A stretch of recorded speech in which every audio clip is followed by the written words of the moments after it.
2020 is a marker year. And what I'm going to talk about, and I consider it to be a practical problem, is what's going to happen in the next 80 years, starting today. And I want to frame it as a battle, galactical proportions, between, on the one hand, catastrophe, and on the other hand, evolutionary nirvana. Now let's take the concept of evolution, which we work with more and more. Evolution is something that you can't control, obviously, but you can influence. You can detect the trends and reinforce them. And that those trends can go either way. They can go either way into denouement or to exhilaration. And I think when you compare these two, when you think of it, and I'm going to illustrate it with some of the factors around three resources, but the idea is, who's going to win this battle? Is it going to be catastrophe, or is it going to be evolution of nirvanic proportions? And the more we work with evolution, the more I think of it this way. It's like holding hands with someone who is smarter than you. That's the image. And if we take, I want to take it in three parts. One is the problem, delve into it. A second is the source of the solution. And a third is the nature of the solution. So if we take the first one, the issue, there are two themes. We know these, but they're crystallizing, and we've been trying to track them, understand them, influence them for the last few years. But there are two, these are the two. One is obviously climatological catastrophe, that all of the things that are converging now have been seen. They represented in the latest book I read is called The Uninhabitable Earth. Chapter and verse as to why this earth is getting on the verge of being uninhabitable. And when you think about it that way, all of those issues, and this is what is most revealing about it, I think, is that people estimate humankind have been here for 200,000 years. But it's only the last 50 years, 2 generations, where the issues have become so voluminous and so comprehensive and so dominated by human presence that it's in this 99.99% percentage where something that we literally are affecting our own denouement is the best word to think about it. That in these 2 generations, yes, it was set earlier than that, but the critical mass of it is right now. And nobody is running the system. The system runs on its own. So that's one part. The second part is the galloping, increasing inequity all over the world. The difference in poverty to riches. That has been not only a trend for 30 years, it's been galloping, towering, incredibly consequential. So if you take these two forces, they feed within themselves, but they also cross over. The greater the climatological problem, the greater the extreme inequity, and vice versa. So we've got a combination of things that really are, I think, so prominent, so comprehensive, so seemingly uncontrollable. But I want to think of it as a practical problem. What can we do about it if these two things are happening?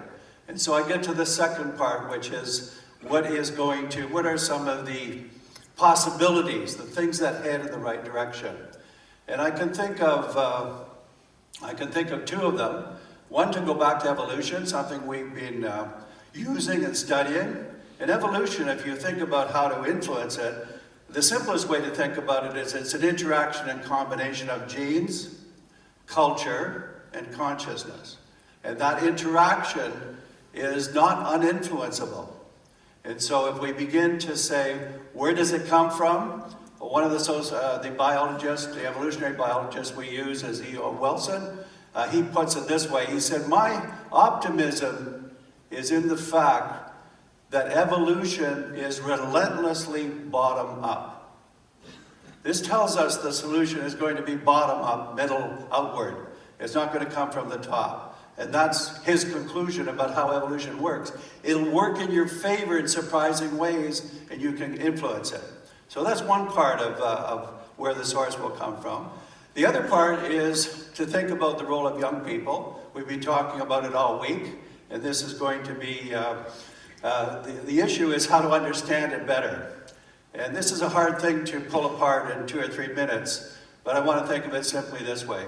We won't get the solution from the millennials.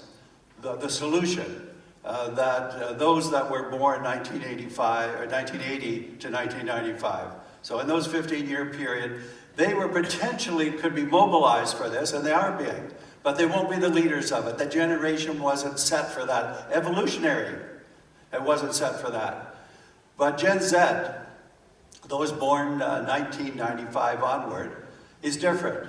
There's a combination here. There's a kind of mystery about it, and the way I just describe it or summarize it, it's about 50% high anxiety and 50% wanting to improve the world.